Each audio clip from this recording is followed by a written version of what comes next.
So I understand that, we have to do things that are sometimes difficult, but I really don't think it's a good idea to, you know, give people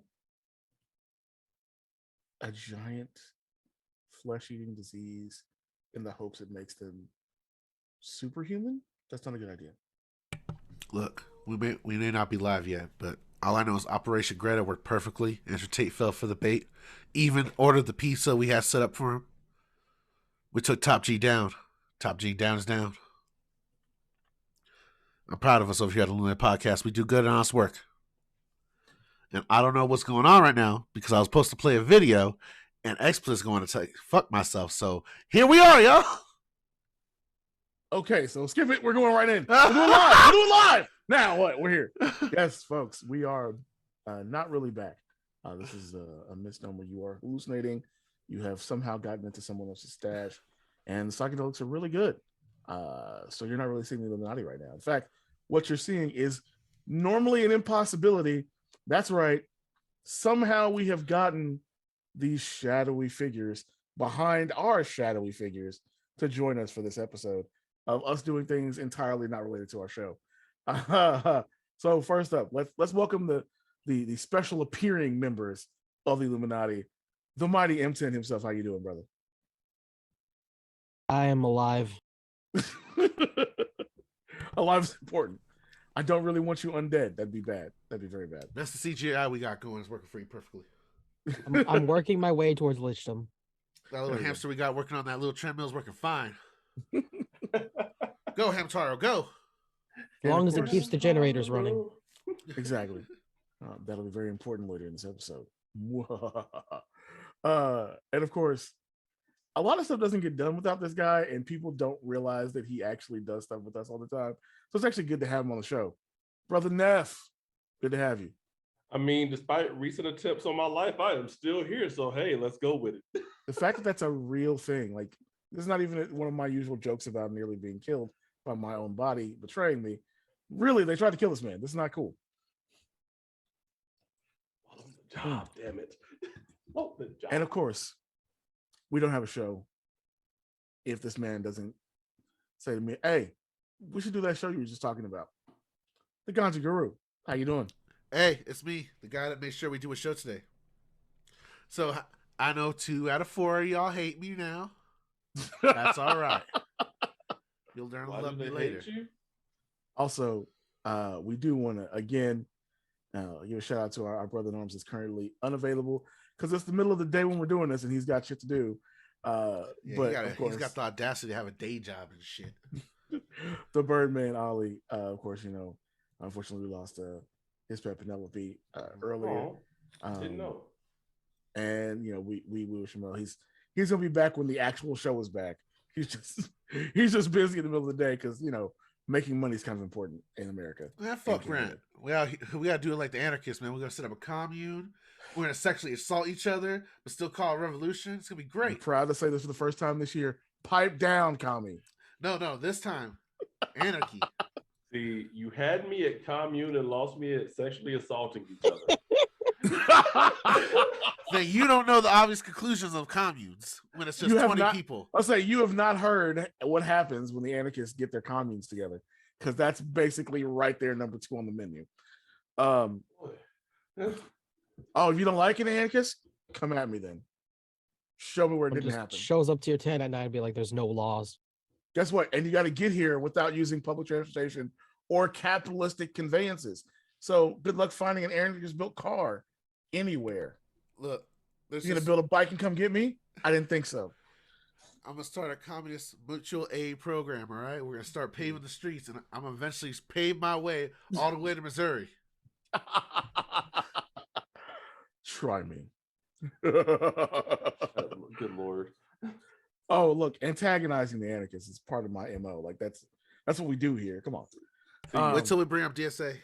I mean, he said that Ganja, but then he's gonna have me hire the security. Point the person. You're not supposed to tell them that ahead of time. They're just supposed to be warned. It makes it more. I want them to be warned. It makes it more entertaining for me, at least. They show up and then boom, like, oh, this was a bad decision. Yes, it was a bad decision. You should not go after the guy who doesn't believe in democracy. He might have more protection than you realize. Goodness. Doesn't believe in democracy, but does believe in the Second Amendment. Isn't that a little bit conflated? Was there anything about guns? No, every king that was around after gunpowder had a gun. Think about it. Think about it. I'm gonna have to Exactly. explain so much shit to my university if they ever find. I technically work for the government. Imagine them finding me on this. I mean, I used to work for the government. I'm probably going to go back to it when all this is over. So, you know. I'm just a legal street pharmacist now. That's what I do. That's my job occupation. Street pharmaceutical sales rep. Very cool. Street pharmaceutical sales rep. I And sell, a I, legal This one. gone It's just coming great. for my money. I sell the RX that's on the other side of the bottle. It's funny. So, this episode's actually just a fun one. This is why we were clearly just BSing around when we started. We all play games. We all have a bunch of games we love. We all have opinions about those games. And I was like, you know, we're kind of still on break for a little bit. Let's pick out a game that's fun to talk about. And then I thought, that's boring. We do that all the time anyway. What about something that might make people angry if we said it about a game? I said, why don't just pick one game? Let's just all pick a bunch of games. So the fellas that were available, Ollie actually has his own opinion as well, but we'll get to that at a different time. I won't actually just let him go on his because I think I have a feeling what game it's going to be and what he's going to rant about. So this episode is really about unique or unpopular opinions about a game or game mechanic or game series or approach to gaming that we all have. And we're going to discuss them after everybody kind of presents each one. Each time somebody presents, we'll talk about it a little bit and move on to the next person. So for fun, because I really, really cannot wait to just make you all angry to start off with. Neff, you're first.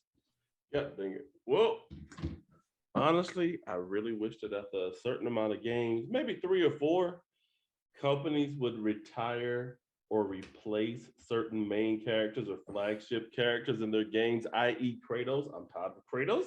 He needs to retire and let his son take over because honestly, it's getting stale.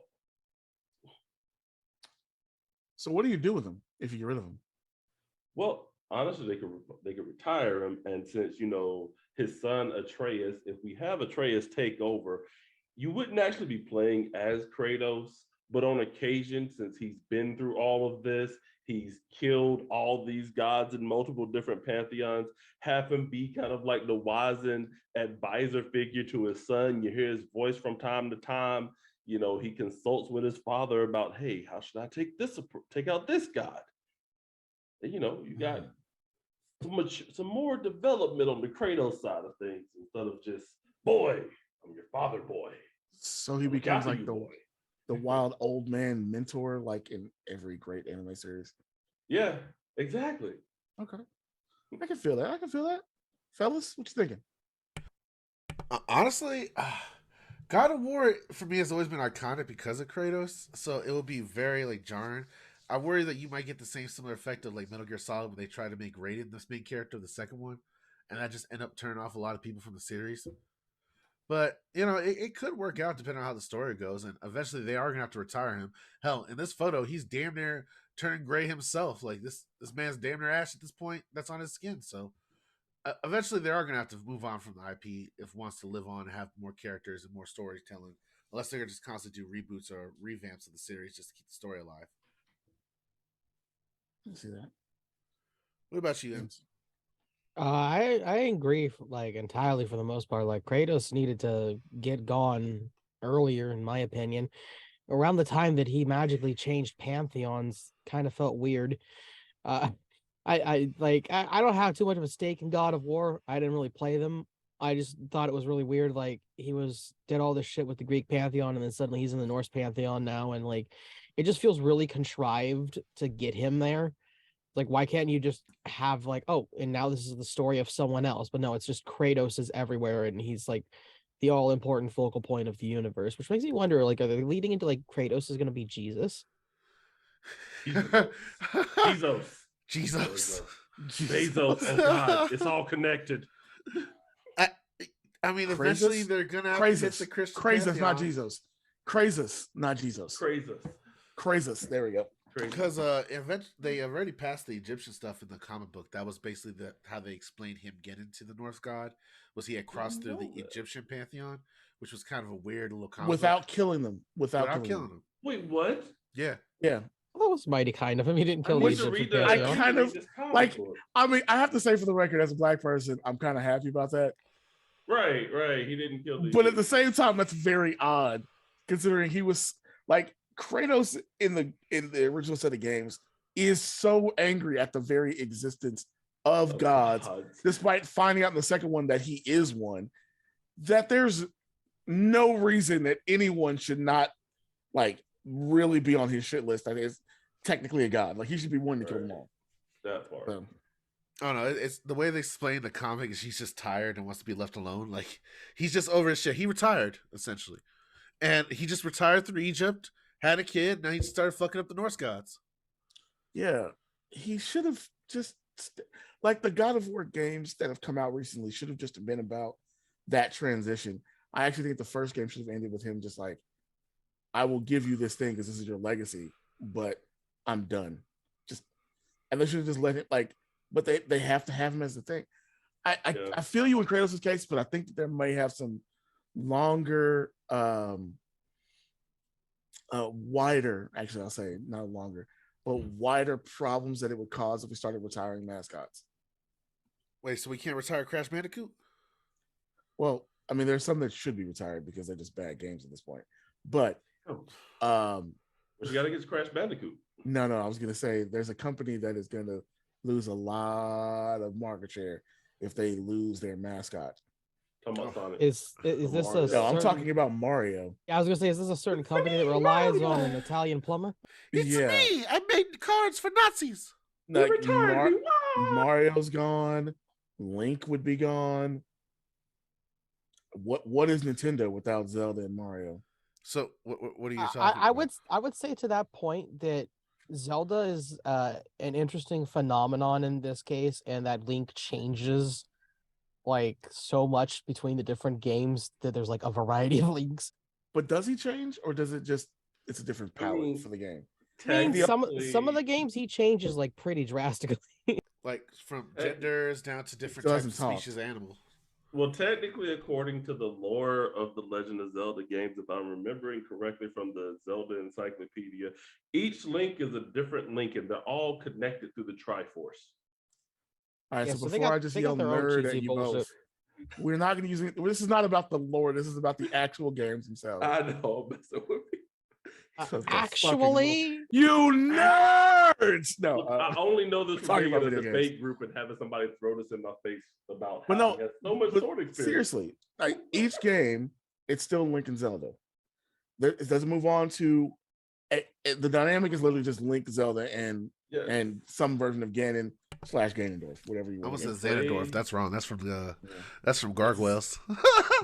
You play that's Xanatos, and you will not disrespect David Xanatos in my presence.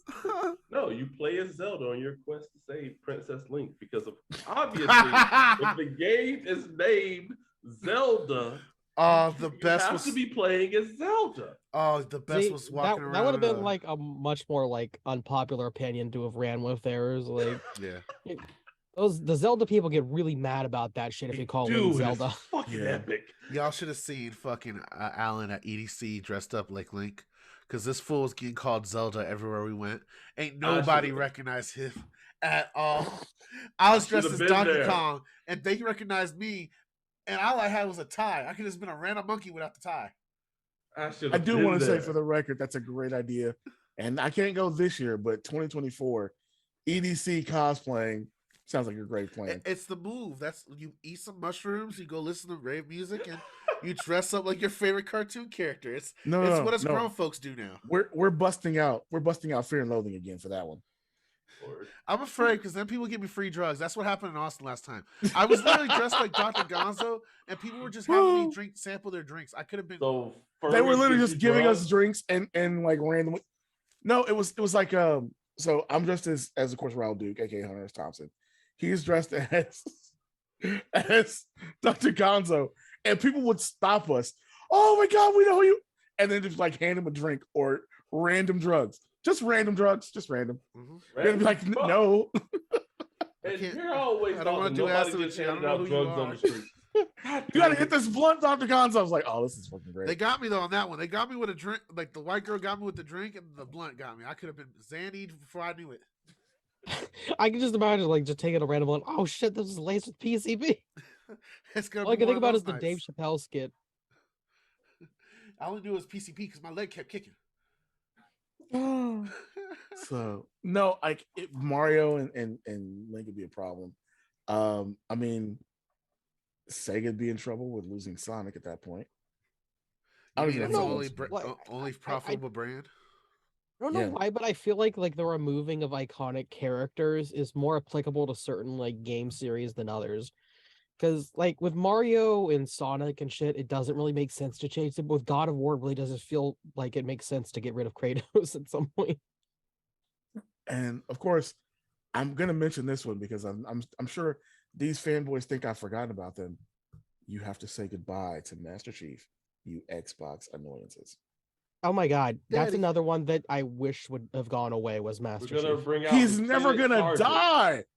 Ah. We're gonna replace him with Lieutenant Sergeant. Okay. Lieutenant Sergeant. That was Shut such bullshit. Man, the only thing that good came out of that Halo 4 was that fucking podcast that was on SoundCloud. Honestly, What about Red versus Blue? I have another yeah, that like, too. great example of a character that should have been retired. What? Revan. If you we got about to at argue. all Yo. like if you got at all into the Old Republic MMO, Respect. Yeah. Respect to Dr. how Revan. they like crammed Revan in there like so badly, it was just like, dude, should have just. I left have that I alone. may or may not still play it. I have a problem with Revan that I never talked about until this moment. Oh God. As much as I love the character, because I really do love the idea of Revan from top to bottom. He is the reason that people say shit like Gray Jedi, and nothing pisses me off more. So if he has to die so we can stop hearing the Gray Jedi bullshit, I'm okay with that. Technically, I would raise the point that actually that started with Qui-Gon Jinn in the I was Phantom about to Menace say came that. out. I was about to Yep. say that. They said something about rumors of him being one in one of the prequel movies. And then you had Jolie in KOTOR 1 that was like cemented the idea of a Grey Jedi being something that existed.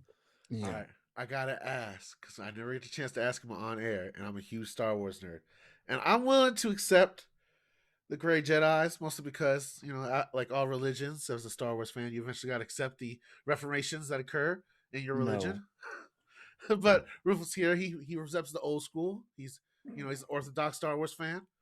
Why are the Greys? I'm not even Orthodox. I'm a Sith fan. I'm perfectly fine with being Sith. Why the Why no Why the Greys? Why no Greys? Okay. You're picking a side just like you're picking a polarity. If you want the freedom to act however you wish without being held to a particular standard of how to use the Force, that means you're Sith. That's all it means. Ruthless. The literal point of being a Sith is the Force sets you free from the requirements of the light side of the Force. There are Sith, even in history, who used light side of the Force powers. They were still Sith. Just like I don't like the rule of two, which also pisses me off. Yeah, no, and that's a different podcast entirely. We're not doing that here today. for that. You let me be here for that. But and I will call my buddy Steve Nearing. Shout out to Steve. He's up in Wisconsin and Minnesota doing this thing. I will call him so that I don't get anything wrong about Star Wars where I'm talking about it, but they piss me off more than anything else. Let me raise you one, Ruthless. You don't like the Grey Jedi. Because of the EU books, have you ever heard the concept of a dark Jedi? Yes. I would like raise the point that dark Jedi are technically like Sith lights. Like usually you end up with Sith Lords, and then because they forced in that whole rule of two stuff, you end up with the Dark Jedi. Like the original Dark Jedi were the Jedi who turned to the dark side of the Force and then got exiled to Korriban, and then decided that they were going to colonize Korriban and like interbreed with the Sith. It was a very weird occurrence in Yeah. Star Wars history. I don't know why that is the story, but Well, that look, was if the you're story. going to be exiled, why not have an orgy? What do you mean? I'm more I talking agree. about the fact that like they arrived on the Sith planet and the Sith were a bunch of quote unquote primitive savages, and they like conquered their society, and that's how like the Sith Lords came to be. Because the Sith on Korriban canonically were too busy fighting each other to actually unify on Korriban and do anything.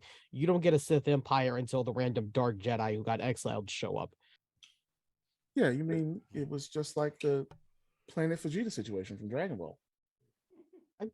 Yeah. That Planet Vegeta was like way better off than that. Like they just dropped giant monkeys on another planet, and No, remember? surprise, we established a monarchy. No, remember? Bardock goes back in time and Oh Jesus! arrives on. yeah, you forgot about that bullshit. Speaking of characters getting retired, I love that just because Bardock just goes back in time and becomes the first Super Saiyan and the ultimate like flex on everything canonical, and now he's just like he found himself a filthy witch dragon of his own, and that's how his son survived all that bullshit in Dragon Ball. Ridiculousness, just ridiculous. But yeah, my personal problem with Grey Jedi is the Force is literally set up as a dichotomy where there is literally a physical representation of the dark side of the Force and a physical representation of the light side of the Force. There is legitimately no middle. Oh no, we have to have a middle, just like those filthy people. Like Clone Wars completely, right. yeah, like Clone Wars completely did away with that shit, especially when they literally had like actual gods, like physical manifestations of the Force itself. Yeah, exactly. So, I think we did pretty good on that one. M10, it's your show. You got an interesting one. I can't wait for us to talk about this. I like this. Oh, it's my show. Okay, well, everybody go home. We're done. The enjoyment of Leisure Suit Larry and why it should be sent to childhood schools. I was like, why Steam needs more hentai games? Thesis. Do I have a website for you that was given to me by the ultimate pervert after the show? Yeah, no, that's a joke. I wanted to talk about mostly the concepts of difficulty and like the weird stigmas we have in the gaming community, especially with single player games. And honestly, this is more towards the Souls fans than anything, because I have like serious problems with those rabid fanatics.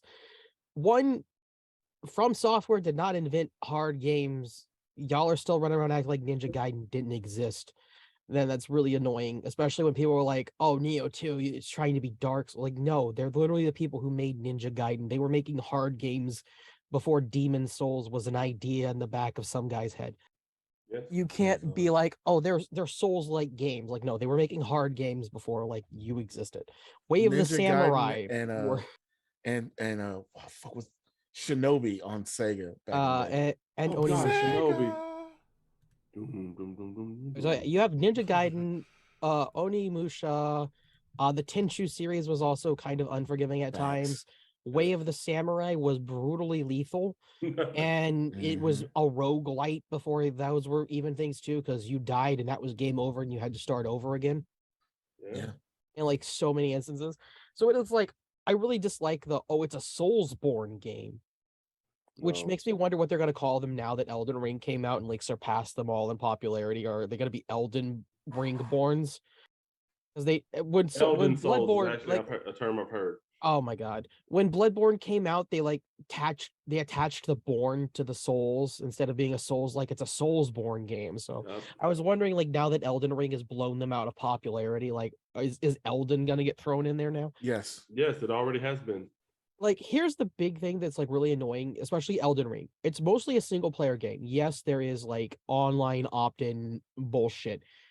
I think it's really weird that like there's this great stigma about difficulty levels in honestly accessibility features. Like, gamers are some of the weirdest people. They want like their favorite franchise to be beloved by the public, but they want absolutely nothing to do that would make their game more reasonable to the public. Like some very basic requests that people had for like Elden Ring was like, it worked great in Souls because it was a linear progression. It would be nice if in Elden Ring you had like a little journal that at least told you like what you were doing for your quests. So like you could keep track of where you found something and all that other crap. And they were like so mad about it. It was like, oh no, blah, blah, blah, blah. But what pisses me off is like it's an artificial inflation of the difficulty of the game. One, you can become broken as fuck, no problem. Two, these are the same people that make countless YouTube videos cheesing. They scream get good, and then they make a YouTube video where it's like, oh yeah, if you do this, the boss like falls off the cliff and dies instantly, and so you don't actually experience any difficulty. But these are also the same people who will like yell at you for using features in the game or wanting like to lower the difficulty, but they go out of their way to like nerf the game and do weird shit where they just insta kill bosses, they make monsters fall to their death, they find a spot where you can shoot this little Tyrannosaurus Rex looking fucking crow disgusting thing with a bow, and it will run to its death, and you just get 10,000 runes every time you do this. You can get to level 200 and whatever the hell you want before you even kill Godric if you run through their little guide to farm runes. They found a dragon boss on this game that's like perpetually stuck in the ground that when you kill it gives you like 75,000 runes. But if you run back to the site of grace while it's dying in rest, the dragon doesn't actually disappear, but you still get the runes. So you can go back and kill it again and again and again. Right. And these are the same people that are like, we can't have a difficulty slider in our game. We can't have something like a quest because that would you have to get good, like, but it's like you have literally implemented the most obscure bizarro ways to lower the difficulty of your own game just by sheer brute forcing it. And it like, what's the difference? And it's the same thing with people that are like, oh, you cheated on a single player game. Well, who the fuck cares? Who cares if you cheat on a single player game? So many people forget that like the whole point of playing video games is to have fun.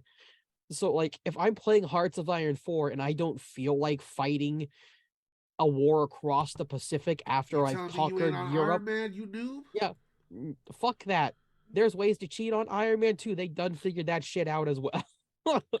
Look. But, it's called Weed Mods. $5 a month. It's great. Y'all go check it out. But it's fucking crazy because like somehow it's less of a valid game if I like do everything right and I say I conquer all of Europe as the Soviet Union, but I don't feel like invading the USA. So I just use the console command to delete their armies and occupy their country so that the peace treaty happens and I can move on with my life. Like, who cares? But there's such a stigma against cheating, even in single player games. It's ridiculous.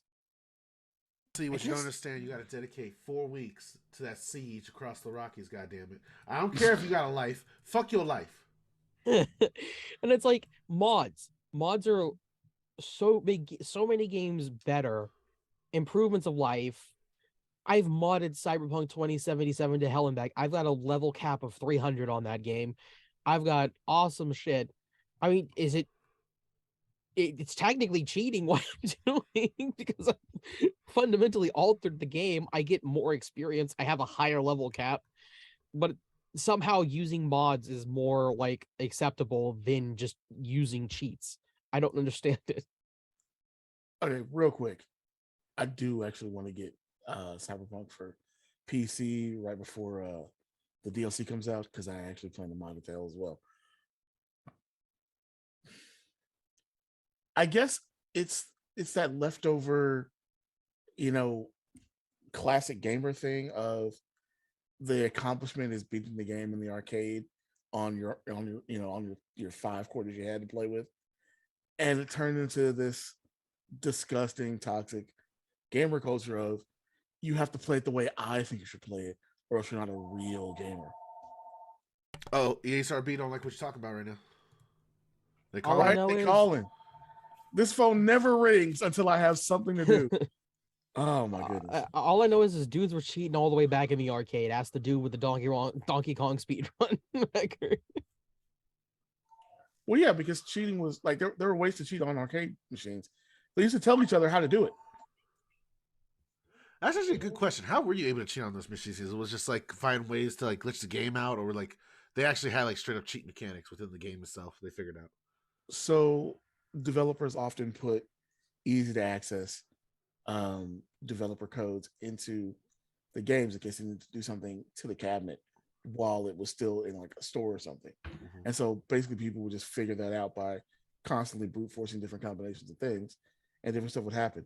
I forgot what it was, but there was a couple of different fighting games that like it was well known how to get into the debug menu from the character selection screen, and you could do all kinds of crazy stuff to the game. It wasn't one of the really popular ones. It wasn't like Mortal Kombat or Street Fighter, but there was a couple of different fighting games that you ever do that with. And I remember a couple of different arcade cabinets that were, you know, beat 'em ups and things like that. But there was a code for Golden Axe that we used to do, and it would be ridiculous. So Altered Beast had one as well. You know, like it's always been a thing to some degree or another. I guess I never encountered it, mostly because every fucking arcade I went to was a fucking quarter drinker. It's horrible. Well, you got to figure out the codes. Yeah, I'm saying it was for that kind of thing. That way you got free lives and things like that, so you didn't have to worry about, you know, constantly dropping thousands of dollars in the arcade machine.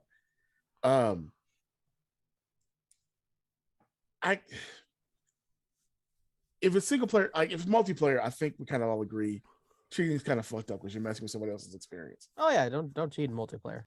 But even if it's multiplayer, but there isn't a like PvP aspect to it, I still don't care about it. Like I'm if you want to like, all right, this is going to be blasphemy to some people.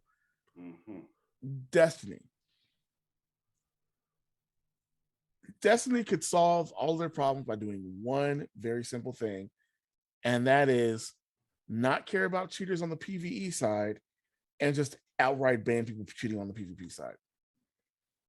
Because I don't like, I understand that they have like the belts for the raids and things like that. So the raids would have the same rules as PvP does as for, you know, getting the belts and things like that. But otherwise, what's the point?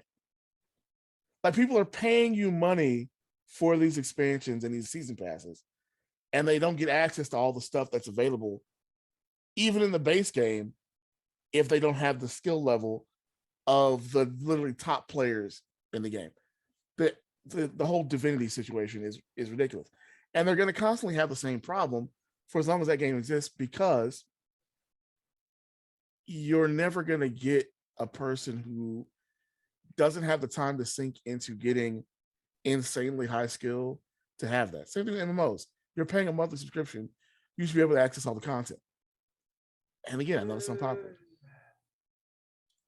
So on the other side of that, single player games, I don't understand what the problem is. I love Final Fantasy 15. I found out just recently that there was some monster I never faced that I'm going to go back and do. Now I know my characters are definitely not level up enough to deal with it, so I'm going to cheat. I don't care, because I just want to see it. I just want to see what it was like. I don't care. Single player game. There's literally nothing to share with it. Just me getting to enjoy it. Same thing with a single player game. Like, you should be allowed to cheat if you want to. It's your experience at the end of the day. Yeah. You know what is ingrained in my memory from childhood, by the way? What? Circle, X, circle, triangle, square, triangle. Know that code. That is familiar. What the hell is that? What game is that? That is from Command and Conquer Red Alert. Yes. Yeah. On the PlayStation. What does that do? You know what mine is?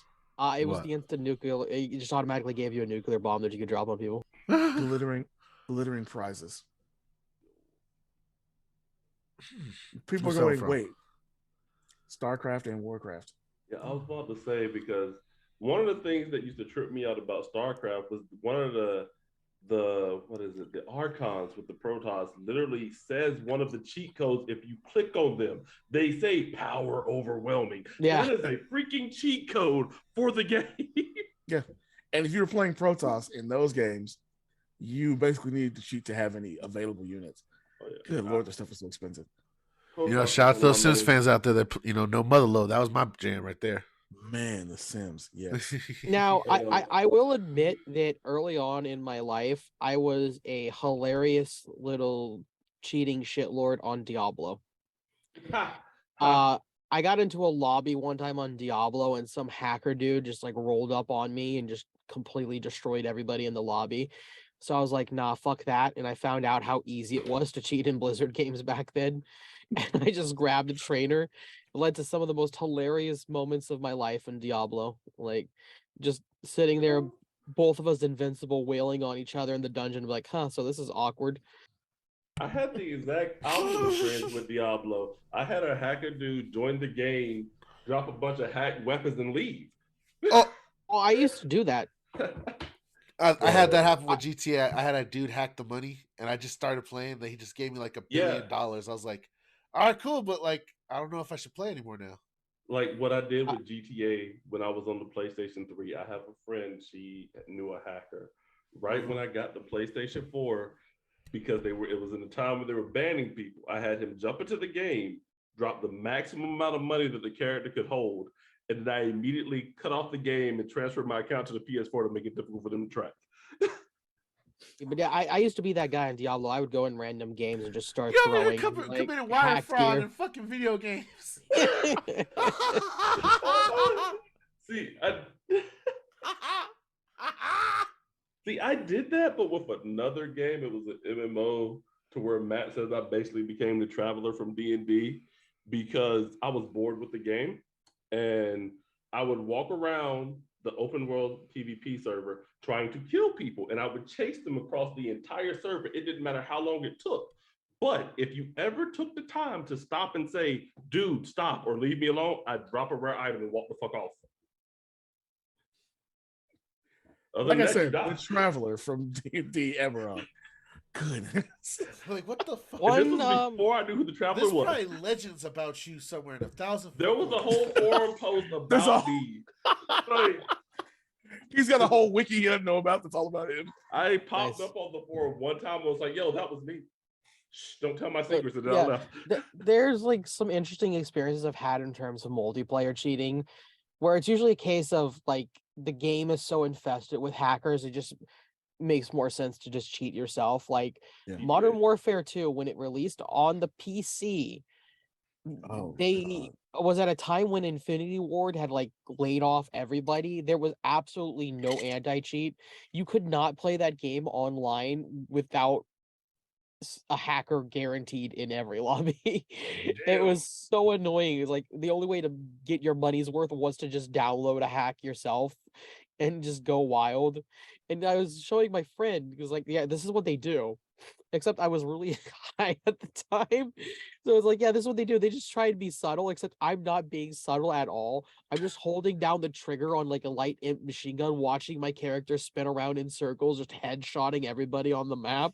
And I'm just laughing my ass off. I'm like, yeah, it's this easy. This is what they do. There's no repercussions. Like, do not get this game on the PC. Because we were big into COD on the consoles. Oh man. Damn, that's fucking broken. Like the worst experience I had in multiplayer cheating was a game called Baldur's Gate 2, where you could go you could go online on that, and so you'd like basically assemble a D&D party in Baldur's Gate 2, and you'd try and run through the campaign's full storyline with like this party of custom characters. So we're in the first dungeon, we're running along, everybody's getting along great.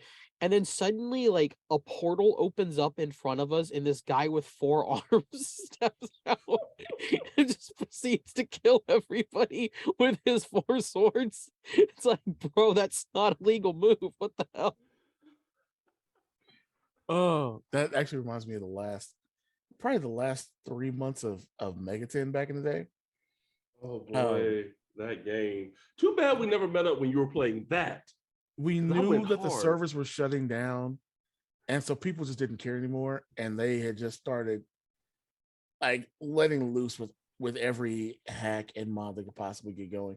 So you would have somebody who would like have a brand new character and would drop you just the highest of high level armor, and like just literally just running you through whatever dungeon, just killing everything and making it possible for you to get, whatever demons you wanted out of nowhere. it was madness. People were just dropping high level items that they didn't care about anymore because it wasn't going to be worth anything. The servers were going to shut down. But I think you have a really good point about the cheating in general, because what is it ultimately? It's an easy way to play a game because you don't either want to spend the time or have the time to do certain things. And in a single player game, it's only about you. I mean, I'm sure there are cheats for Ace Combat. I don't know what they'd be, but I can only imagine how ridiculous that has to be. But even in a situation like that, it's not going to replace the feeling you get for doing certain things in those games. Because it's really not about it's about the planes technically, but it's not really about anything else. It's about like, oh man, it was a cool shot. Watch me do this like split S and take this guy out. And things like that would happen whether you were cheating or not. So I've always, and of course the storylines, of course, the plot doesn't mean to love, but I kind of feel like, yeah, we should have either really increase the accessibility options and say, there's no cheats, no mods, or just shut up about cheats and mods. I'm with you on it, man. Now, the one game that I want to bring up again is Neo 2, because Neo 2 has PvP to a degree in the sense that you can go up to another player's grave and summon them and fight them. But outside of that, the only multiplayer interaction is helping other people, basically. Yeah. Now, would that game be okay to cheat in? Yeah, I mean, yes, you're not really fighting other people directly. I'm on my 4th playthrough of Neo 2 anyway. So it's like, you're not fighting me. I mean, sure, there are some rewards I think there's some rewards if your ghost or spirit from a grave manages to kill another player. But at the same time, ultimately, fighting the ghost is still to help the other player because it gives you the currency you can use to buy skins and stuff from the special shop. So in the long run, no, it's not hurting anybody. Yeah. When I first started playing Neo 2, I had like an unfortunate accident and I ended up losing like 50,000 XP. And it was due to basically I had a glitch happen. And I told my friend, I was like, you know what, fuck it. I'm just gonna like go find Cheat Engine or something and I'm gonna give me my fucking XP back. And my friend was like dead against it. Was like, I won't play Neo 2 with you anymore if you do that. What? Yeah. Yeah. That's just people being up their ass about it. Yeah. Like who is it hurting? Like I got fucked by a glitch, so I want my XP back. I've been playing heavily Final Fantasy Strangers of Paradise, and one of the guys I play with, he's working on a new build, and until he gets things ready for his build, he's used the PlayStation save file editor to max out the stats on the gauntlets he's using. And somebody I know was complaining about that, and I was like, "See, he's not really playing." I'm like, "But he only uses it when when his build isn't complete." And right now he's farming for items, and it takes forever because the stuff you want on the items are entirely random. So why does it matter? He's helping you out. You're in the game with him, and he's one-shotting shit and giving you stuff, but you're gonna complain. Yeah. No, I feel you. So I think that was a really good session on that topic. I because of my topic, I'm very curious as to what the Ganja Guru has to say about his topic. Well, go ahead, Ganja. Honestly, my topic is gonna be kind of piggybacking off of a little bit of what I said, but it's more of an explanation of the universe that I fucking hate. I hate the Minutemen in Fallout 4. Okay, don't forget to switch the picture. You still got Kratos up. Oh, I know. I don't have the picture for Fallout 4, so I'm gonna switch it up when it comes up. But with Fallout 4, I feel like the Minutemen is such like a half-ass faction just to get some people to play, like, recreate their like little like Bostonian fantasy. Whereas I think it could have been a really like fun faction to play around with, especially the fact that you have like less bigger factions on the East Coast, and you have more creatures. You have more of a like a mystery. So it would make sense to have some kind of like a for the Rangers on the West Coast, kind of like a small little militia of explorers, people are farmers, people that come together trying to bring society back to the area, and give people like a pre-civilization Fallout experience. But they dropped the ball with that, and it was just a resource gathering mission so they could build on towards their resources and their base building. And of course, for the annoyance to constantly get updates from the guy to be told about how the bases need to be checked on and shit like that. I don't think that's all that unpopular. I think people would probably agree with you. But of course, we'll see how our comment section goes after this video. Yeah, you say it's unpopular, but I've seen a lot of Fallout fans defend that as like, well, they had to do it for the base building, or they had to do that because it gives people something fun to do that's not like these mega different like factions. And I feel like it was just half-assed, and they didn't know what they were doing. They were rushed for time. Honestly, that's like one of the most common things I hear about Fallout 4 is that the Minutemen are underwhelming and like unfinished. I gotta hang out in your forums because I'm in the wrong forums. It sounds like you're just hanging out with a bunch of Fallout 4 fanatical fanboys, like who think there's nothing at all wrong with Fallout 4 in any sense of the word. There's a lot wrong with Fallout 4. It's the greatest game to have ever gamed, according to those people. Please send help. I mean, it's got a lot of really good stuff to it, but there's some serious problems that we could do a whole Fallout video about, which we might do in the future. Who knows? The only reason I like the Minutemen being such a blank template is because I can do like goofy shit with the settlements and mods and just go all out and make them more interesting. That's like the number one mods I download is stuff that just makes the Minutemen more interesting. And the thing is that would be cool, but they don't put that in game. Like the in game is just so fucking barren. That's what the mods change. The mods like definitely change it. Neff M10, can I tell him why he really hates this? Go for it. You hate the Minutemen because they're ACAB. They're the cops. Look, we don't talk about my hate of Bostonian militia, all right? This is all really just to hide the fact that you hate. I'm still fighting 1776, goddammit. Yes, ACAB includes the Minutemen. Yeah. And the State Alchemist. And the State Alchemist, yes. Yeah, it does. And Batman for a certain co-host we have. I mean, Batman's a Batman furry is not ACAB. Batman's a furry. That's what he is. If Batman's included, so would be the Punisher.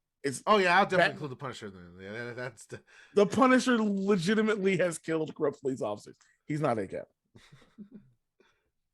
He is the embodiment of ACAB. I was going to say Superman has been used by the actual government. He is for certain ACAB. Yes. I was going to say the reason that Ganja hates the Minutemen is because it's just literally a libertarian wet dream scenario there. Oh, yeah. I personally hate the Minutemen because they're just a status quo. They're like, this sure is a nice wasteland to live in. Let's just do that. Okay, so I agree and disagree with Ganja about the Minutemen. Here's why. I do think they dropped the ball really heavily, but I don't want to talk too much about it because that's part of my point when I get to my stuff. But I do think that one of the problems with the Minutemen is it doesn't feel like you're really going anywhere. Like Preston makes you general because within like 5 hours it's of two meeting missions. Him, he makes you general. You have to save 2 settlements that are random, so basically they're Radiant quests anyway. 2 settlements are saved and you're now the general. You haven't recruited a single like next level Minutemen officer. You have no structure. Like there's literally no Minutemen structure. It's just you as general and everybody else. I'm also convinced like they have no idea what a general is or does, and it's like, you're the general now. I'm going to continue giving you orders now. That should have been the moment where they turned the game into, he doesn't give you stuff. He just says, hey, general, what game is it? Assassin's Creed and The Godfather built this pretty well, where you can send out squads to go handle issues in different places. That should have been the mechanic once you became general. And it should have taken you a little bit to become general. Like you should have had to get some more recruits. Like the castle, you take the castle and you basically get no infusion of people. It should have been like, okay, you've taken the castle. Here are 30 more people that are now part of the Minutemen because they saw you take the castle. And then you could just send out squads to go handle stuff in the different settlements or just general stuff at all. That could have been a thing. So That's why I like mods. Is that available in a mod? Because I definitely would. There at least there used to be. There were mods where after you took the castle, like the Minutemen would get like more militarized, and you'd actually have Minutemen patrols going out into the wasteland, so they had like a visible presence more than they do in the base game. Oh yeah, that's dope. I like that. I like that a lot. Yeah, I would love stuff like that. I would love, like, maybe you send Minutemen squads out the same way you can send the provisioners to do your support lines to the different settlements and whatnot. And that's how you handle what should be the Preston Radiant quests and things. Maybe every once in a while you got to simply go squad to go help them out. Maybe you're just out one day doing stuff. You can call in not just the airstrikes in the Minutemen, but you can call in a squad to come accompany you to go do something. And they're temporary. When the thing's over, they or you get too far away, they're gone. But there were so many things you could have done with that. And that we'll get into another point I have to make in my section. So we're just going to leave that part of my comment alone. Do you feel like they're half a faction because also they can still be around even if you side with the Institute? Yeah. Well, that and also they I believe firmly that they didn't want to fuck around with like Americana too much and like piss people off. And that's why they are essentially Americana, but you can't do too much with them. And they're basically copy and paste on whatever ending you get. So I will say that ultimately, at the end of the day, the Minutemen feel like half a faction because the Minutemen are the failsafe.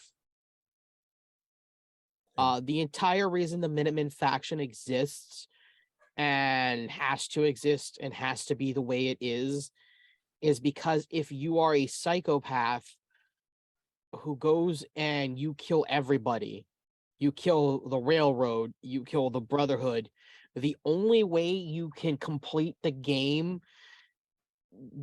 main story is through the Minutemen. The Minutemen will always be available for you to complete the game's main story. Yeah. Now the only way you can get essentially, kicked out of the Minutemen is to side with the Raiders in Nuka World. And even then you don't get kicked out. They just Preston won't talk to you until you finish killing all of them. And that was added in an expansion pack, but by default, the Minutemen are failsafe. Mm-hmm. So, Ruthless? Neff, thoughts? No, not really. I have yet to actually complete Fallout 4. I keep meaning to get back to it, but other games keep drawing my attention. Oh, don't worry. You're not missing too much. That's the only Fallout game I have yet to complete, and it's just like... I mean, it's got other good points, but, there's... Like, I actually think it's probably one of the best creation simulators out there. You just like it because you have a strip club built, sir. I mean, yeah, in one of the games I have definitely built a strip club. One of the funniest mods I saw for the Minutemen changed them into redcoats, like the British No. Expeditionary Force. Then I'd have to kill them. Because there's that asset in the museum of like the uniform from colonial times that you can get. So they just reskinned it to be like the red uniform of the British, and they just puts it on all the Minutemen. I like it. So, all right. It's time to say some things that are going to make things difficult. I thought long and hard about this. And I'm going to back up my point with what initially was my other possible topic. So let's start with it. The only way to save the Fallout series after 76 is if you want to call it reboot, remake, or soft reset, however you want to call it, of the whole series. And I came to that conclusion because of one thing, one fundamental truth about the Fallout series that I don't think people noticed. Other than Fallout 1 to Fallout 2, every Fallout game ends with an antagonist or the actual bad guy winning.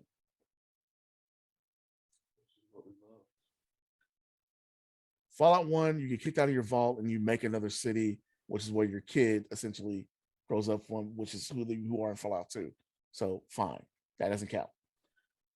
Fallout 3, the offshoot group that are loyalists to the original version of the Brotherhood of Steel end up killing Elder Lyons and everybody else that was with him and taking back over the Brotherhood of Steel, which is how you get Maxon for Fallout 4.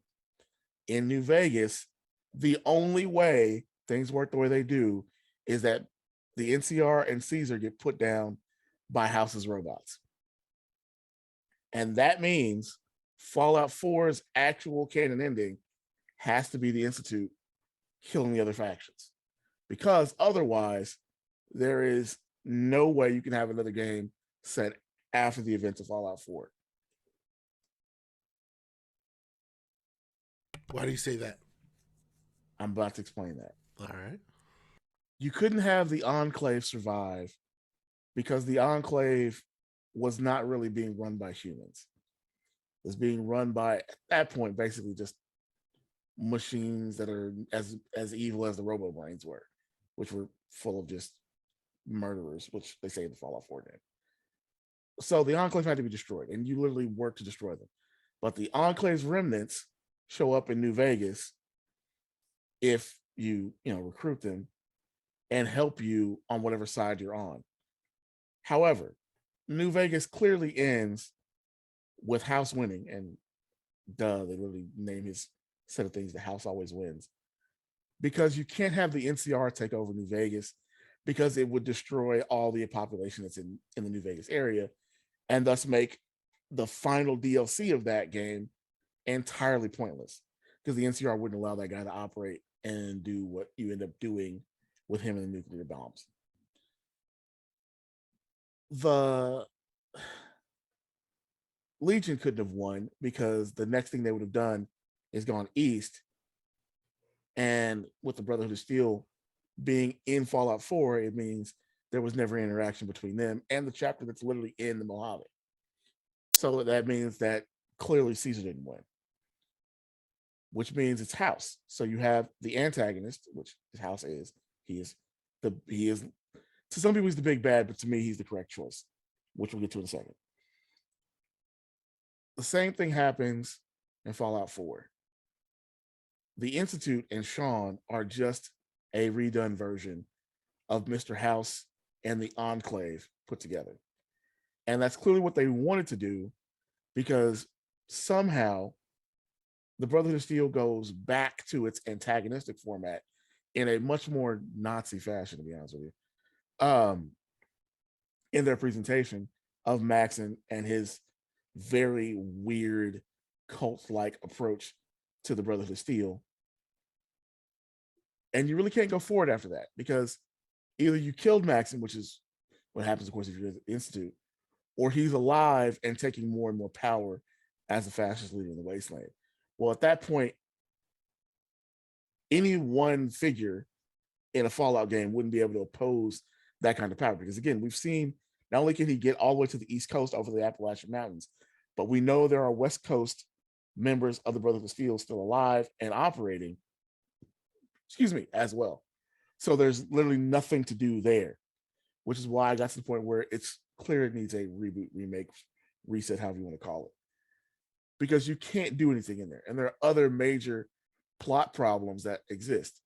The amount of vaults that exist are now a problem, because you really can't go to many other cities. Think of how many vaults are wasted in Fallout 4 by itself. There are 6 vaults in Fallout 4? 7? It's about 7 referenced in Fallout 4. There are multiple vaults in Fallout 3. There is more than one vault in New Vegas. And we have the names of the experiments that go on in the different vaults that have been numbered already. We have a lot of vaults taken up. And then you add in the problem of 76.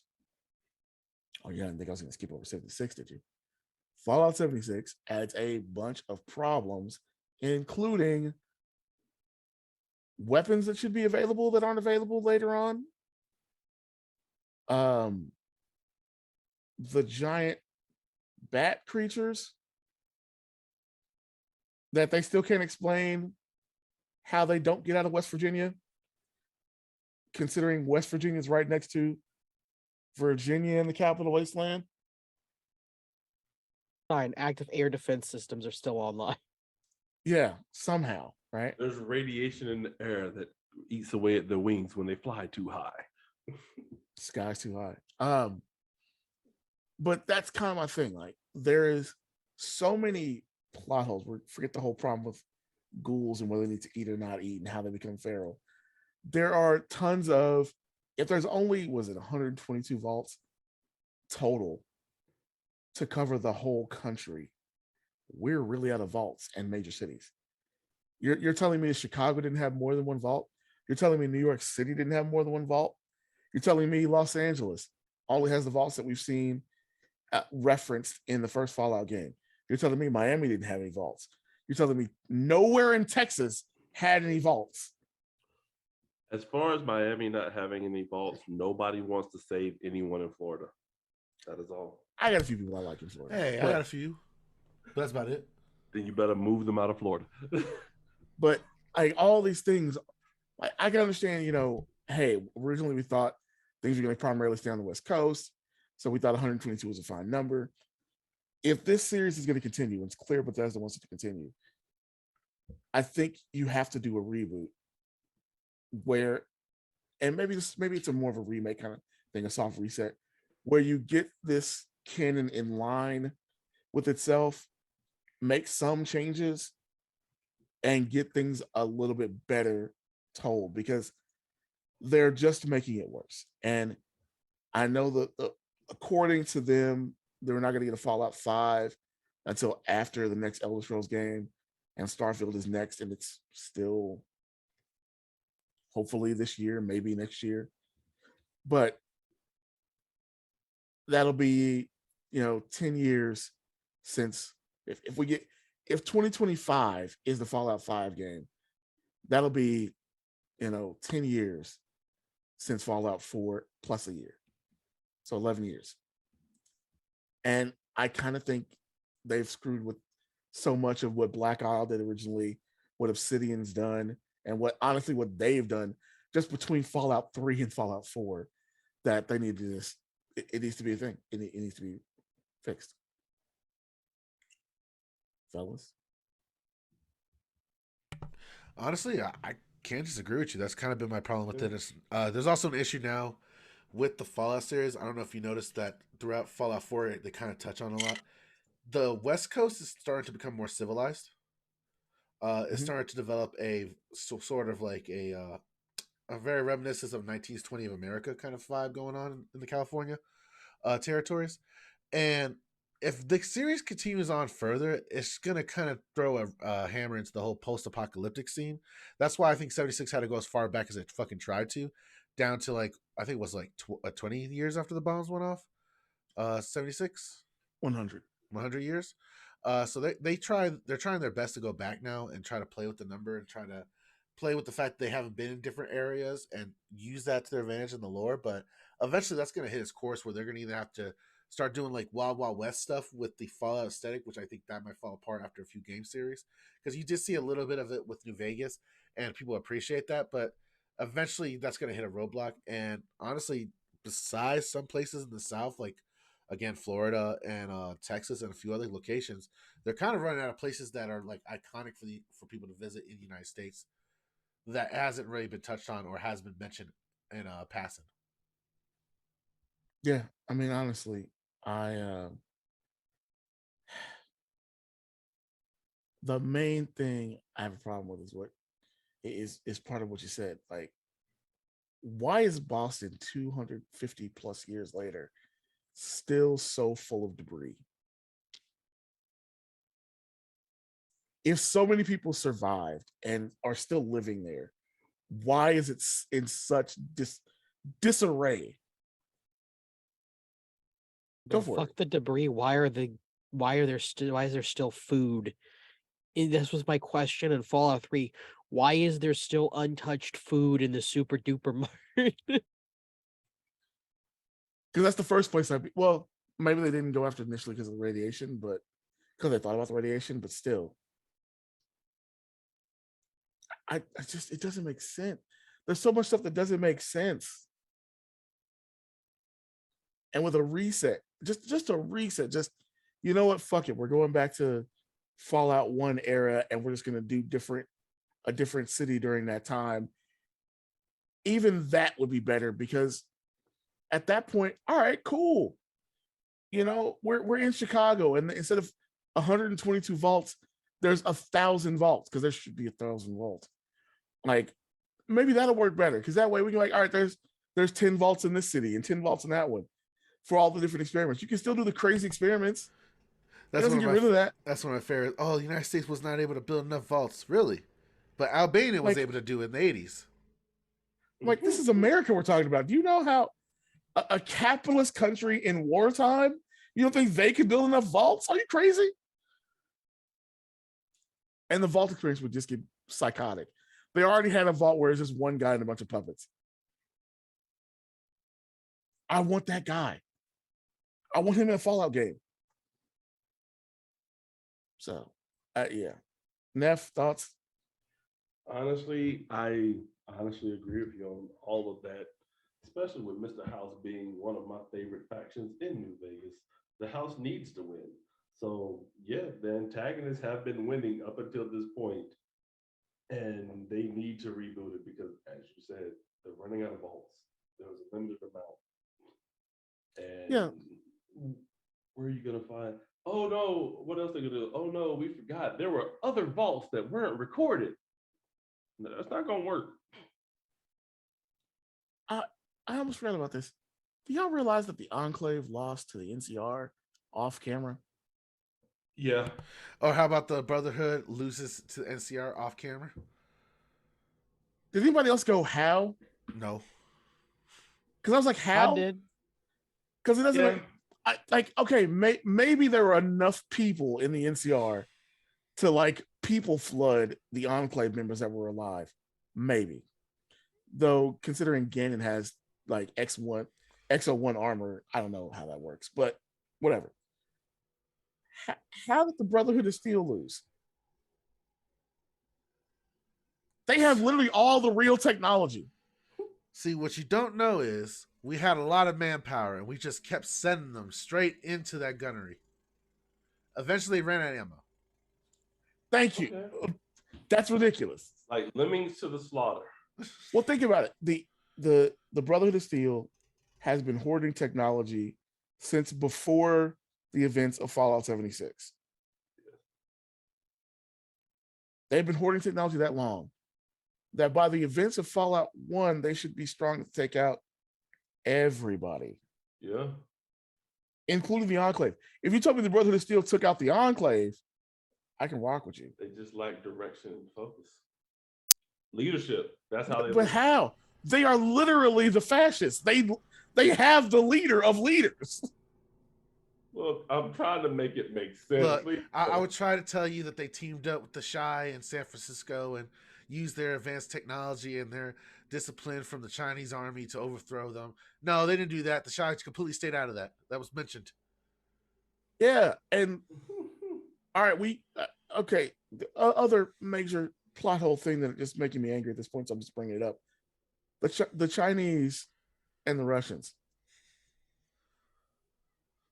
None of them showed up ever. We get a Chinese sub in Fallout 4 who literally says, yeah, I was told to go here and I've been here as a ghoul since the bombs dropped. Okay, fine. What about the rest of the Chinese? When the bombs dropped. Because they wouldn't just send one submarine. Valid point. As for the and he didn't fire any of his nukes. There is actually in Fallout 3, there was a Chinese cell. You could find a radio. There was an active like Chinese invasion force in Washington D.C. somehow. Mm-hmm. Or 76, my favorite 76, the active a communist insurrection going on in the Appalachians, and they're doing nothing. You're telling me nothing happened? It's actually kind of funny because one of the games that got canceled would have actually had you go to mainland China, apparently. Yeah. Like was it Van Buren? Yeah. I think it might have been Van Buren. I don't know for certain, but yeah, It had a story that involved China survived and has like an empire again. It's like the new Chinese empire. But also I think somewhere along the lines I read that Russia turned into the Soviet Union still. Again? Oh, Again? They were still the Soviet Yeah. Union. What? the Well, yeah, Soviet because Union survived through it. Yeah, because they would just be bombed back into the peasant society that they had before. Only now knowing that they can't really do too much because of the nuclear fallout. So modern Russia, outside of the major cities. Man, they did not think this lore as much. Russia will get you. Again, this is like, look, if Bethesda people watch this at all, let me come help you. Just let me come help you. Just let me do it. Because one, if you don't have Mr. House in Starfield, something's already wrong. But two, just let me help you fix it. Because y'all took what Black Isle created and just royally fucked it. Just hard. Just hard. And you're all at Microsoft now. So I'm literally helping Microsoft, and I hate that, but still, let's just do it. I thought the enemy. I hate you. So that's the actual topic I had, and it really leads into a stealthy thing of bits that come from actually kind of Neff's topic as well. Some shit needs to get retired, and it's not just mascot protagonists. It's some games need to retire. We don't need another Grand Theft Auto, even though people want another Grand Theft Auto. We need something else. But we get to go to the King of Diamonds now. They brought it back. Wish they would have done more with Red Dead, because I thoroughly enjoy Red Dead Online. I got to set clan members on fire. But that's kind of my point. Red Dead needs another game. Grand Theft Auto doesn't. Because the games that we are keeping are the games that don't need to be kept. And it's choking out other games. I've thought about this. Since 1992, we have had 7 mainline Ace Combat games. 7. And there's a new one planned I saw online today. I was going to get to that. Oh, sorry. And each one of those has been a massive deal to that community. And they always make good money. 7 made way more money than anybody expected, but they've always made good money. The only time they screw up is when they do stuff like Assault Horizon and piss everybody off. I thought about other games that I love that are kind of in the same space, right? And I think Fallout used to be in that space, but it just clearly isn't anymore. Grand Theft Auto was, clearly in that too many sequel space. Diablo and StarCraft, and honestly, I wouldn't mind a new actual single player Warcraft game. But a lot of games have gotten to that point. Obviously, your mainline stuff, your Call of Duties, your Maddens, your FIFAs, the Sims to a certain degree fall into that category. But I feel like it's not innovation if we keep just making another sequel. And I'm not against, remakes. One of the biggest things I've ever asked for is a 3D remake to Chrono Trigger. Same game, just done in a 3D format as opposed to the isometric format. I would actually love that for Fallout 1 and 2. To go back to that for a second. And that's really what my topic is. Some stuff's got to die to make some new stuff, or just reboot the things. Breath of Fire. It's my favorite RPG series. It needs to die so they can and reboot it. Final Fantasy needs to go away for a while. There's a Kingdom Hearts along with it. Again, Mario, same thing. But M10, you had a point. No, I didn't. You raised your hand. I saw it. Did I? Yeah. Or did I make you want to see that hand? I have no memory of this. But yeah, I feel like we need, to make space for some new ideas. I was looking at the game that never came out. Well, hasn't come out yet, at least. That Russian game they were saying is like a Russian version of Fallout. Still haven't seen it. I hope it does come out. But it's kind of what I mean. Like, that's innovation happening because we're getting new stuff. Like Metro, the last Metro was not great, but the Metro series doesn't come out often. And because of it, generally speaking, it's been a good game. You know, I just wish we could do that. I wish we would. No, that's probably the biggest issue now with a lot of AAA title games and just the constant turnout of video game products in general. A lot of media is itself on TV and movies as well as become that, where they're just turning these out for quick profit and quick turnaround, and know they don't have to put too much work into the marketing or even trying to get people's interest in it or trying to do something new. So they'll just go lean on what people already like. And honestly, that's pretty much been the go-to standard for the last 20 years. Yeah. Yo, this is wild. I just found out.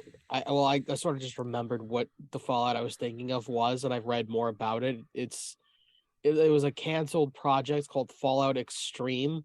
Oh, That it never got off the ground, but like it's crazy. It's like, oh yeah, immediately after the Great War, Taiwan invaded China and installed an emperor who's now building a super nuke to finish the Brotherhood of Steel off. So it sounds like the Communist Party would be the good guys in that scenario then.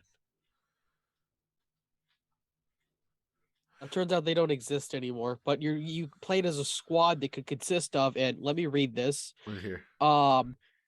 Ordinary wastelanders, former Brotherhood of Steel members, super mutants, and Native American and Mongol warriors. What? What? What? What? Why is that my responsibility? I don't want to defend Taiwan. You got to defend Taiwan now, gotcha. This is bullshit. Don't defend Taiwan, gotcha. Actually, I think technically that squad's invading and beating Taiwan up. Oh, I'm cool with that. All right, let's go. I think you got to go to China. You have to go to China stop their missile. To stop the Super Emperor. You got to stop the Super Emperor's super nuclear missile.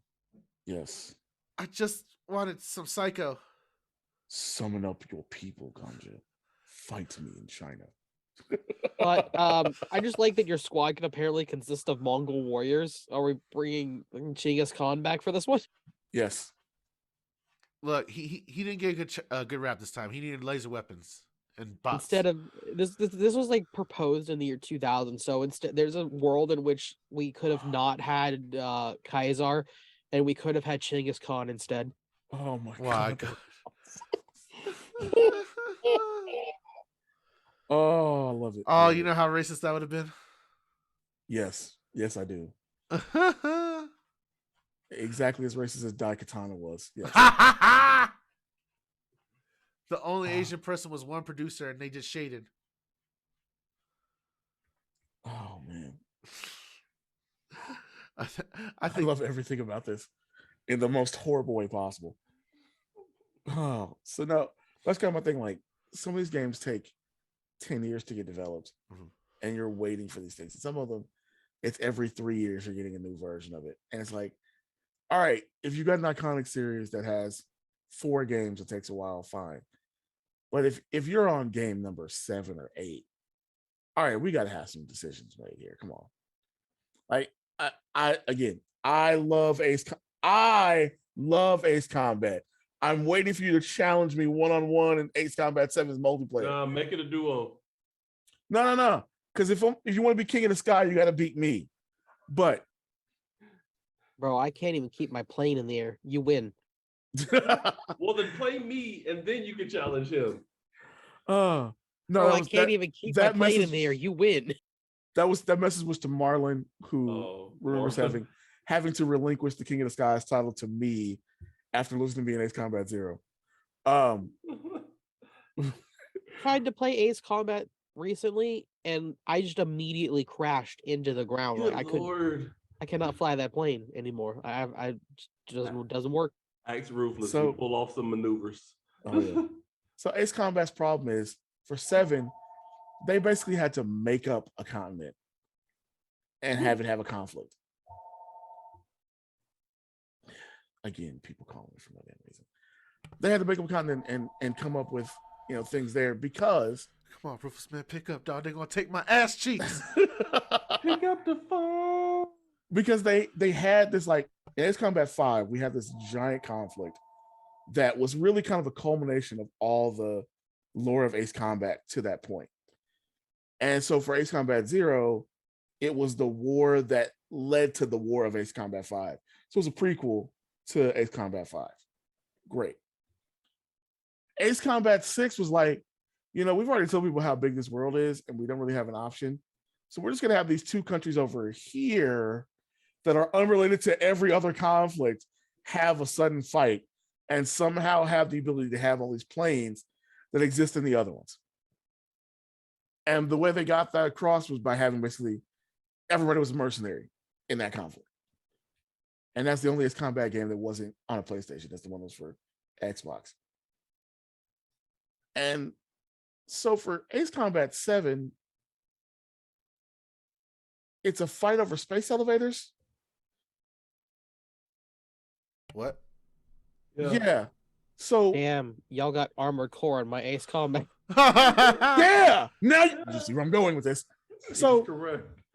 In Ace Combat 7, one of the countries that has lost one of the previous wars is pissed off that the country that you've been in most of the time for Ace Combat 4, 5, and 0 has a space elevator in it, even though it's not actually in the country. It's in the third country that got its ass kicked by everyone for dropping a nuke on people.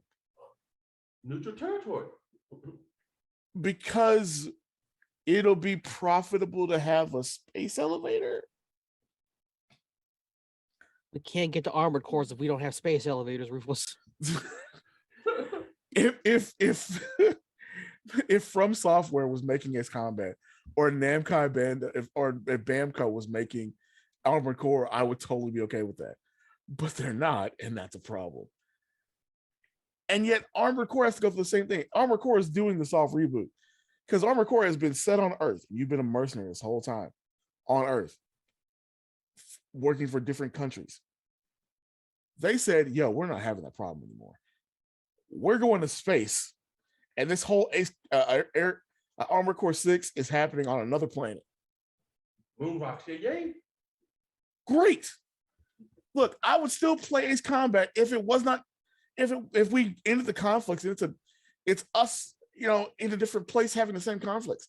I'm fine with that. It's us versus the gay lizards trying to take my dopamine and my child's dick. What?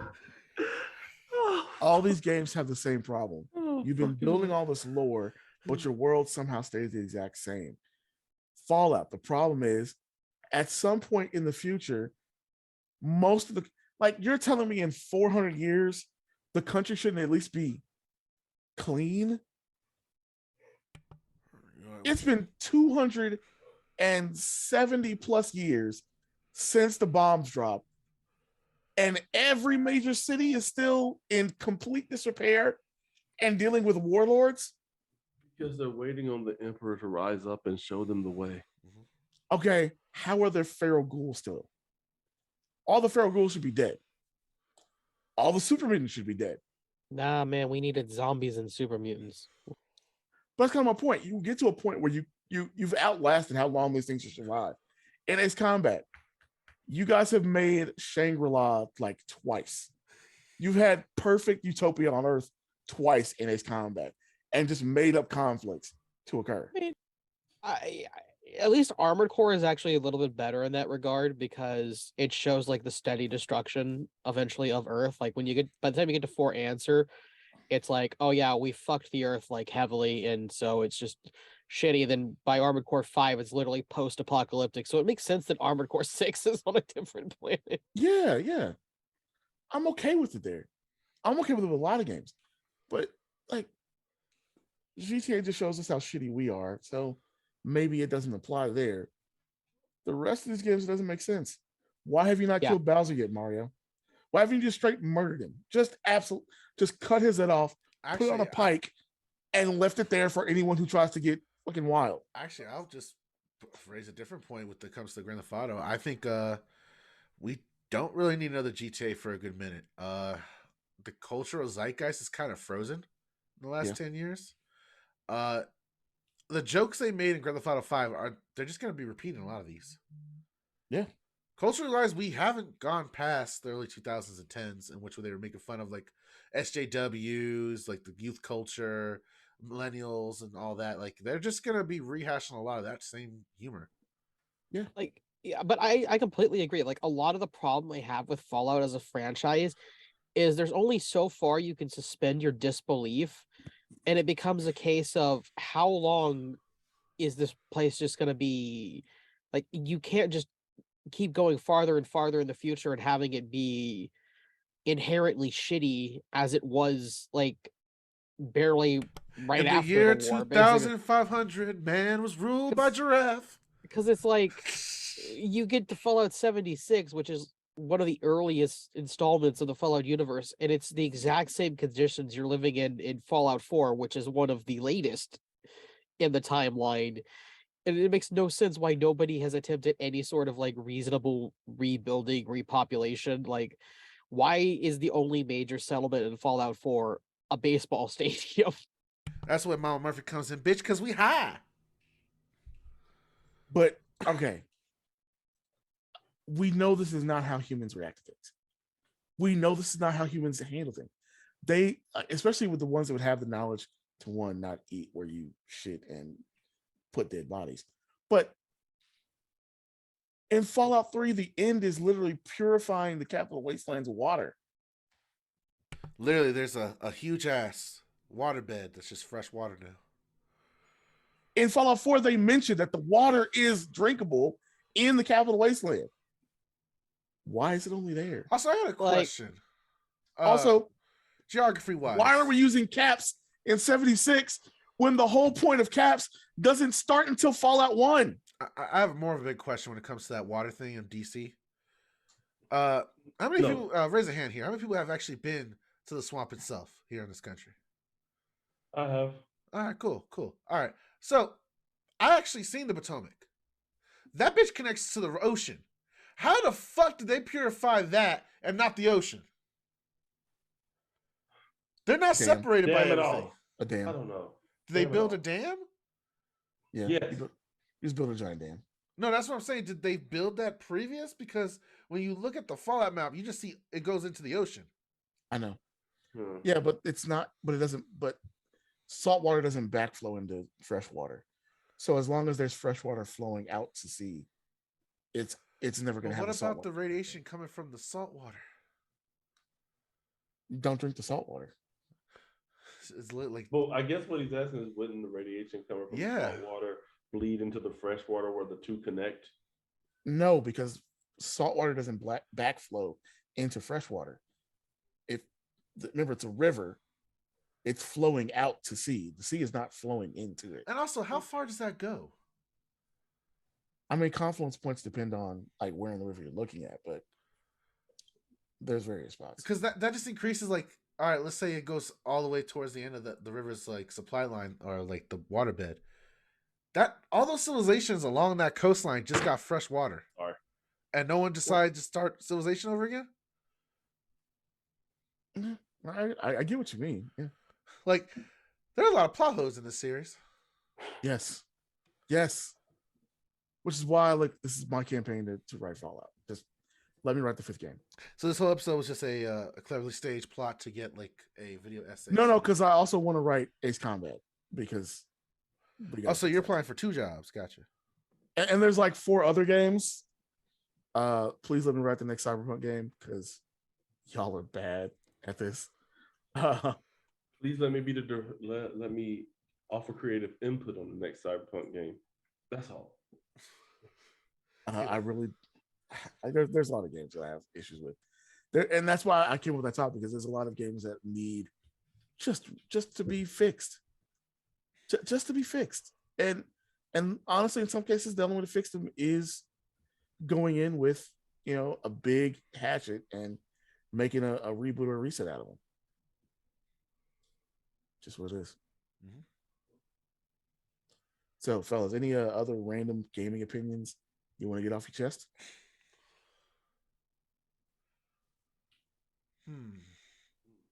other than the obvious, please stop using white male with brown hair and blue eyes or brown eyes as your protagonist in games. It's getting really annoying. Bring back Ape Escape, but I want to be able to shoot the monkeys. Yes. There was that one thing I said to you about Skyrim. Oh no, say that. That's actually good. Yeah.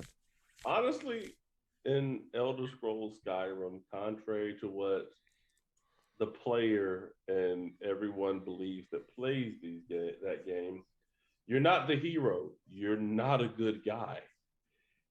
Because if you look at it while you're playing this game, there's two factions that you can join. Although one of the endings, there's two factions you can join. There's the Nords and there's the Imperials. So you can either back the racists or the fascists. And yes, I know that there are two other possible endings. One where you just ignore the whole Civil War thing, which still leads to conflict at the end of the game. And then there's one where you can create a stalemate, which would also lead to conflict. So one way or another, you're the bad guy in this game. Yeah. No, you're the super cool chosen dragon person. Duh. No. You're a bad guy and you just don't want to be. What kind of super cool chosen good guy? I didn't say you were brother? good. I just said you're Oh. a super cool chosen dragon guy. Chosen what? To be the next Führer? To be the next massive Grand High dickhead. Wizard? Asshole dickhead. Well, that's a true because I'm damn sure Fusro died, old buddy, off that mountain a couple of times. But No, you're the reincarnation of Talus. Like, bro, I'm the leader of the Assassins Guild, the Thieves Guild, and the Mages Guild. I'm running a racket in Skyrim. yes, all the while. Also, Go ahead. because of the Dark Brotherhood storyline, you're not actually helping fascists. You're actually killing the unrightful king and getting rid of the fascists. To replace it with who knows? Nothing. I don't Like, know. what you So I do in did find- Skyrim is the equivalent of opening like 10 businesses that all do the same thing. Yes. So if someone comes to you for a quote and they don't like you and they go to your competitor, surprise, it's also me. Yeah. The one thing I did find out from cut content is that originally they planned for the killing of the emperor would lead to one of the septums. So the actual like Uriel septum coming back from Akavir with a dragon army, and that was going to be how you faced Alduin. Oh wow. And so that in that case, things make a lot more sense. Yeah. But I agree with you otherwise. Like you're right. You're really making things worse because you're either starting a fight directly with the elves and in unaliving the emperor and putting someone in power who's probably going to fight them, or you're antagonizing the elves by siding with the Stormcloaks who are actual racists. Right. Like it's just a clan. The game forced me to go Imperial, which is something I hate because I didn't want to. By the way, don't forget that the Stormcloaks are a false flag operation by the Talmor. Yeah, there's that too. Yeah. And we literally get told that in the game. Yeah. Yeah, you're right. That's why I said, dang it, I forgot about that. Yeah. But yeah, so it's I'm with you on that one. I'm with you. I'm here with you. I just But since we're about to end it, and we were just talking about Yeah, Fallout, you got one? I got one that continues on what you guys talking about, the whole conspiracy. So, all right, you want to talk about how the Fallout universe is not stable and further. So did anyone get I know Chris and Ruthless played a lot of it. I don't know if you got a chance to play any of it, Neff. Which game? Fallout New Vegas. Yes, I love New Vegas. All right, did y'all get any of those dialogue discussions where they're talking about that there's going to be an active trade war or a cattle rebellion on the West Coast because of how things are developing with the NCR? Yeah, you that's can stop that from happening. But yeah. Yeah, that was just weird. But yeah. Not only is that a thing that pops up in the New Vegas, they actually carry that over into the mod on Hearts of Iron 4. If you play as the NCR, if you're not careful, the cattle barons can coup you. What? Yeah, the way you stop that from happening is if you help the guy who's at Gamora, he's the cattle rancher that's actually responsible for that. And he'll if you end his story the right way, he'll actually go back and kind of help things out on the NCR side. Yeah. Okay, all right. So I was like, damn. So this bitch about to pop off into a whole land war shit with the landowners. Nice. America That game Redone has Part 2. other stuff like the Rangers fighting the NCR because somehow the Rangers are very Texas, but in Nevada. Don't ask me. And they're technically not the same group. So yeah. But I'll make opinions in general. Doesn't have to be about what I was talking about. It could be any game things you want to bring up. Oh no, that was I just want to touch on that last bit before we head. Like, can we get unified flying and driving controls? Damn it. You're not getting that. No. I'm tired of every game going, all right, it accelerates R1. Okay, accelerates X. Okay, accelerates square. Pick one, fucking people. Yo, accelerate is the square root of X. Actually, for me, accelerate is pushing the flight stick forward. Ha! That's only Ace Combat. Actually, I've figured out that I can use that flight stick for other games. I was controlling Final Fantasy. Good luck on Turismo with that. Do what? Good luck on Gran Turismo with that. It's not gonna work the same. You might be right. Exactly. Unified driving controls. That's all I ask for. I'm not even asking for unified shooting controls because shooting mechanics need to vary in certain games. Though if you have a PS5, it is great to have that feedback of like actually having to pull the trigger back to really get the actual trigger selection you want. But unified, just pick the same button, please, for fuck's sake. You want the same button across consoles or just the same button across games? Yes. It can be all the same on each console. So it's always the same on Xbox. It's always the same on PlayStation. It's always the same on Switch. It's always the same on PC. Just unified fucking controls. Don't get me started on the Switch and its wonky ass controls and how the buttons are at different places. To accept things, you have to press A, which is actually the button on the right side where the circle buttons usually is on the freaking PlayStation. Like they just went all off. And while I'm at it, Monster Hunter. Stop it with this. I have to play the beginning of cutscenes in order to call my friends in. I'm playing this game with a group of people. Let us do the fucking group hunt. For fuck's sake, we know that the monster's going to be stronger. Oh God, there's a new monster. I got to start the mission, get through the cutscene, and then I can go emergency and bring friends in, or then go back to the tower. Oh, wait, this monster I can't do that with. I've got to do the first 20 minutes and 20% of their health bar down with no information solo.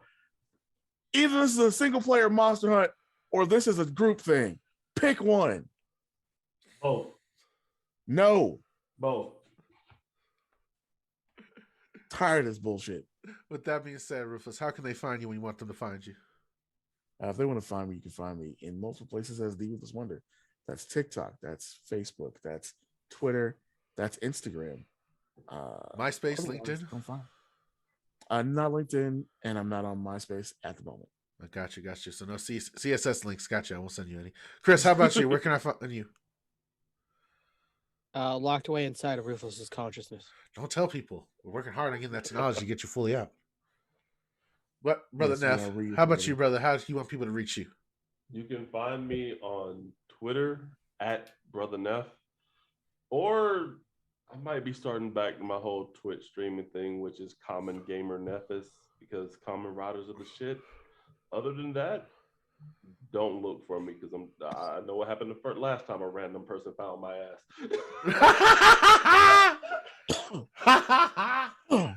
Well, folks, if you want to find me, go check me out on my Twitter at RedGanjaGuru. And of course, go check out the Chat Tech almost every day of the week. Got a show coming up later today, whenever this fucking show gets posted up. So more than likely, go see that shit later at 9. Other than that, Ruthless, take us out. You've been watching the Illuminati. We are in control. Oh, now you want to work.